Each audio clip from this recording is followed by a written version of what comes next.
ಎಲ್ಲರಿಗೂ ನಮಸ್ಕಾರ. 5ನೇ ತರಗತಿಯ ಕೃಷಿ ಅಧ್ಯಾಯದ ಕುರಿತಾದ ಯೋಜನೆ ಆಧಾರಿತ ಕಲಿಕೆಯ ವಿಡಿಯೋ ಮಾರ್ಗದರ್ಶಿಗೆ ನಿಮಗೆ ಸ್ವಾಗತ. ಈ ಯೋಜನೆ ಆಧಾರಿತ ಕಲಿಕೆಯನ್ನು ನಿರ್ವಹಿಸಲು ವಿದ್ಯಾರ್ಥಿಗಳಿಗೆ ಹೇಗೆ ಮಾರ್ಗದರ್ಶನ ನೀಡಬೇಕು ಎಂಬುದರ ಕುರಿತು ನಾವು ಚರ್ಚಿಸಲಿದ್ದೇವೆ.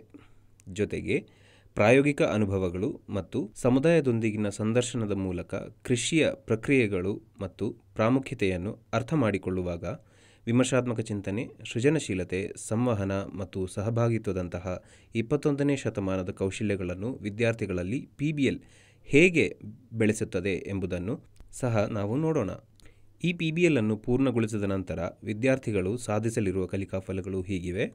ಈ PBL ಒಂದು ಅನ್ವೇಷಕ ಪ್ರಶ್ನೆಯೊಂದಿಗೆ ಶುರುವಾಗುತ್ತದೆ. ಪ್ರಶ್ನೆ ಹೀಗಿದೆ: ನೀವು ಒಂದು ಬೀಜವನ್ನು ಬಳಸಿ ನಿಮ್ಮ ಸ್ವಂತ ಆಹಾರವನ್ನು ಬೆಳೆಯಬಹುದೇ? ಈ ಪ್ರಶ್ನೆಯು ವಿದ್ಯಾರ್ಥಿಗಳಲ್ಲಿ ಕುತೂಹಲವನ್ನು ಕೆರಳಿಸುತ್ತದೆ. ಜೊತೆಗೆ ಬೀಜ ಸಸಿಯಾಗಿ ನಂತರ ಅದರಿಂದ ಫಸಲು ಪಡೆಯುವವರೆಗೆ ಗಿಡಗಳನ್ನು ಬೆಳೆಸುವ ಪ್ರಕ್ರಿಯೆಯನ್ನು ಅನ್ವೇಷಿಸಲು ವಿದ್ಯಾರ್ಥಿಗಳನ್ನು ಪ್ರೋತ್ಸಾಹಿಸುತ್ತದೆ. ಇದು ಆಹಾರ ಉತ್ಪಾದನೆ ಮತ್ತು ಪರಿಸರದ ಜವಾಬ್ದಾರಿಯ ನಡುವಿನ ಸಂಬಂಧವನ್ನು ಅರಿತುಕೊಳ್ಳಲು ಸಹಾಯ ಮಾಡುತ್ತದೆ. ವಿದ್ಯಾರ್ಥಿಗಳು ತಮ್ಮ ಮೊದಲ ಚಟುವಟಿಕೆಯನ್ನು ತಮ್ಮ ಮನೆ ಅಥವಾ ಶಾಲೆಯ ಆವರಣದಲ್ಲಿ ಒಂದು ಸಸಿ ನೆಡುವುದರಿಂದ ಪ್ರಾರಂಭಿಸುತ್ತಾರೆ. ಸಸಿ ನೆಡಲು ಒಂದು ಬಾಟಲಿ ಅಥವಾ ತೆಂಗಿನ ಚಿಪ್ಪನ್ನು ಬಳಸುವಂತಹ ಸೃಜನಾತ್ಮಕ ವಿಧಾನಗಳನ್ನು ಬಳಸಬಹುದು.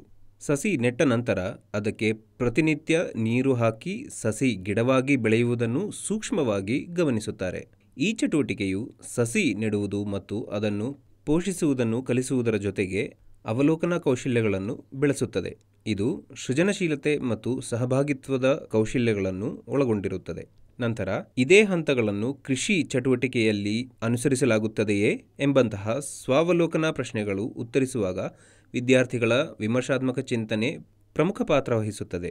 2ನೇ ಚಟುವಟಿಕೆಯಲ್ಲಿ ವಿದ್ಯಾರ್ಥಿಗಳು ತಮ್ಮ ಕುಟುಂಬ ಮತ್ತು ಸಮುದಾಯದ ಸದಸ್ಯರನ್ನು ಅವರು ಬೆಳೆಯುವ ವಿವಿಧ ಬೆಳೆಗಳು, ಬೆಳೆಯುವ ವಿಧಾನಗಳು, ನೀರಿನ ಮೂಲಗಳು ಮತ್ತು ಸ್ಥಳೀಯ ಕೃಷಿ ಅಭ್ಯಾಸಗಳ ಕುರಿತು ಸಂದರ್ಶಿಸುತ್ತಾರೆ. ಇದು ಅವರಲ್ಲಿ ಸಹಭಾಗಿತ್ವ ಕೌಶಲ್ಯವನ್ನು ವೃದ್ಧಿಸುತ್ತದೆ.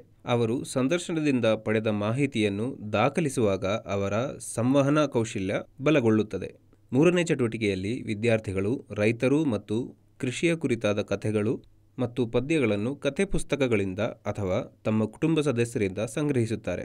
ಈ ಚಟುವಟಿಕೆಯು ವಿದ್ಯಾರ್ಥಿಗಳಿಗೆ ಕೃಷಿಯ ಸಾಂಸ್ಕೃತಿಕ ಪರಂಪರೆಯನ್ನು ತಿಳಿಸುತ್ತದೆ ಮತ್ತು ಕೃಷಿಯನ್ನು ಕೇವಲ ವೈಜ್ಞಾನಿಕ ವಿಧಾನ ಅಷ್ಟೇ ಅಲ್ಲದೆ ಅದೊಂದು ಜೀವನ ವಿಧಾನವೆಂದು ಅರಿಯಲು ಅವರಿಗೆ ಸಹಾಯ ಮಾಡುತ್ತದೆ.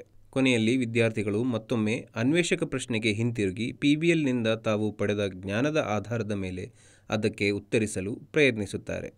ನಿಮಗಾಗಿ ಈ ಪ್ರಶ್ನೆಗೆ ಒಂದು ಮಾದರಿ ಉತ್ತರವನ್ನು ಇಲ್ಲಿ ನೀಡಿದ್ದೇವೆ.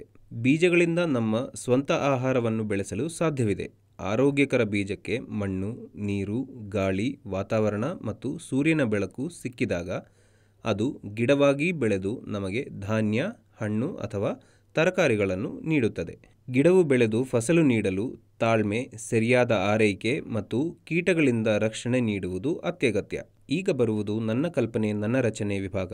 ಈ ಜಾಗವು ವಿದ್ಯಾರ್ಥಿಗಳಿಗೆ ತಮ್ಮ ಆಲೋಚನೆಗಳು, ಪ್ರಶ್ನೆಗಳು ಮತ್ತು ಕಲಿಕೆಯನ್ನು ವ್ಯಕ್ತಪಡಿಸಲು ಅವಕಾಶ ನೀಡುತ್ತದೆ. ಉದಾಹರಣೆಗೆ, ಕೆಲವು ಬೀಜಗಳು ಇತರ ಬೀಜಗಳಿಗಿಂತ ವೇಗವಾಗಿ ಏಕೆ ಮೊಳಕೆಯೊಡೆಯುತ್ತವೆ ಎಂಬಂತಹ ಕುತೂಹಲ ಮೂಡಿಸುವ ಪ್ರಶ್ನೆಗಳನ್ನು ಬರೆದುಕೊಳ್ಳುತ್ತಾರೆ.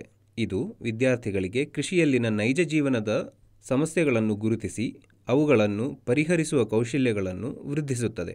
ಇದು ವಿದ್ಯಾರ್ಥಿಗಳಲ್ಲಿ ಸೃಜನಶೀಲತೆ ಮತ್ತು ವಿಮರ್ಶಾತ್ಮಕ ಚಿಂತನೆಯ ಕೌಶಲ್ಯಗಳನ್ನು ಬಲಗೊಳಿಸುತ್ತದೆ. ಕೊನೆಯದಾಗಿ 10 ಸ್ವಮೌಲ್ಯಮಾಪನ ಪ್ರಶ್ನೆಗಳು ವಿದ್ಯಾರ್ಥಿಗಳಿಗೆ ತಮ್ಮ ಪ್ರಗತಿಯನ್ನು ಅವಲೋಕಿಸಲು ಸಹಾಯ ಮಾಡುತ್ತವೆ. ಈ ಕಲಿಕಾ ಚಕ್ರವು ಭವಿಷ್ಯದ ಸವಾಲುಗಳನ್ನು ಎದುರಿಸಲು ಬೇಕಾದ 21ನೇ ಶತಮಾನದ ಕೌಶಲ್ಯಗಳನ್ನು ಅವರಿಗೆ ಒದಗಿಸುತ್ತದೆ. ಇದಿಷ್ಟು ಇವತ್ತಿನ ವಿಡಿಯೋ ಮಾರ್ಗದರ್ಶಿ. ಈ PBL ಕೇವಲ ಸಸ್ಯಗಳ ಬಗ್ಗೆ ಅಲ್ಲದೆ ವಿದ್ಯಾರ್ಥಿಗೆ ತಾನೊಬ್ಬ ರೈತನಂತೆ ಯೋಚಿಸುವಂತೆ ಮಾಡುತ್ತದೆ ಹಾಗೂ ತಾನೊಬ್ಬ ಸಮುದಾಯದ ಸದಸ್ಯನಂತೆ ಕಾಳಜಿ ವಹಿಸಲು ಮತ್ತು ನಿರಂತರ ಕಲಿಕಾರ್ಥಿಯಾಗಿ ಬೆಳೆಯಲು ಪ್ರೋತ್ಸಾಹಿಸುತ್ತದೆ. ಈ ವಿಡಿಯೋ ನಿಮಗೆ ಸಹಾಯಕವಾಗಿದೆ ಎಂದು ಭಾವಿಸುತ್ತೇವೆ. ಈ ರೀತಿಯ ಹಲವಾರು ಆಸಕ್ತಿದಾಯಕ ತರಗತಿವಾರು PBLಗಳು ನಮ್ಮ ಟೀಚೋಪಿಯಾ ಆ್ಯಪ್ನಲ್ಲಿ ಲಭ್ಯವಿದೆ. ಅವುಗಳನ್ನು ಅನ್ವೇಷಿಸಲು ಆ್ಯಪ್ ಅನ್ನು ಡೌನ್ಲೋಡ್ ಮಾಡಿಕೊಳ್ಳಿ. ಆ್ಯಪ್ನ ಲಿಂಕನ್ನು ಡಿಸ್ಕ್ರಿಪ್ಷನ್ನಲ್ಲಿ ನೀಡಲಾಗಿದೆ. ಮತ್ತಷ್ಟು PBL ಮಾರ್ಗದರ್ಶಿಗಳನ್ನು ಅನ್ವೇಷಿಸಲು ಶೀಘ್ರದಲ್ಲೇ ಮತ್ತೆ ಭೇಟಿಯಾಗೋಣ. ಧನ್ಯವಾದಗಳು.